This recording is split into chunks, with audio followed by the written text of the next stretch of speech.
For the first time, the sanctions package includes measures against multi-billion-dollar transactions with Russian liquefied natural gas. A complete ban on LNG imports is not envisaged, as was previously the case with coal and sea oil from Russia. In exchange, EU companies will be allowed to buy Russian LNG, but prohibited from re-exporting it to other countries. The sanctions also target 3 Russian largest, but not yet operational LNG projects. Gas and oil form the Russian budget, and we see how the gas industry is gradually being disconnected from normal operation and the normal provision of the Russian budget with the resources it needs. Let me remind you that in the gas sector, in the EU-Russia gas relations, supplies of pipeline gas to Europe are still ongoing, but these supplies will be carried out until the end of 2024. Then the transit contract ends, and Ukraine has already stated that we will not renew this agreement. The main goal of the next restrictive measures is to prevent circumventions of existing sanctions, as Russia continues to receive Western technologies for the production of weapons. Restrictions also apply to helium exports and access to some dual-use technologies. In general, the new package of sanctions will primarily affect the ruble exchange rate, which will further empty the pockets of Russians, experts say.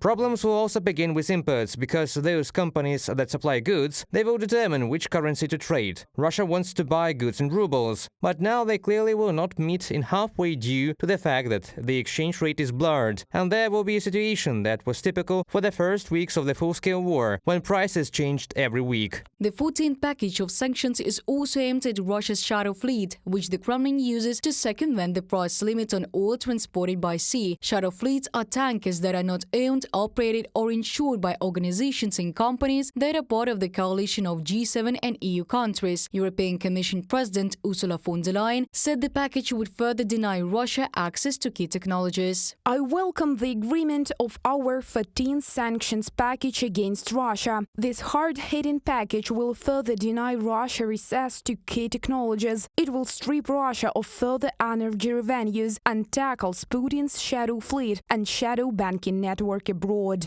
Ursula von der Leyen, President of the European Commission, on X social network. The sanctions list included 20 individuals and 22 legal entities. Among them are singer Polina Gagarina, founder of the Russian copy company Igor Altushkin, who's a former employee of President Putin's administration, General Director of the Internet Development Institute and Internet Surveillance Service in Russia Alexei Gorislavsky, and former president of the Baltica company Taimuraz Baloyev. The new package will likely be adopted during the EU summit in Brussels on June the 27th, the 28th or before it. Reported by Diana Kolesnik, Victoria Smirnova, UATV News.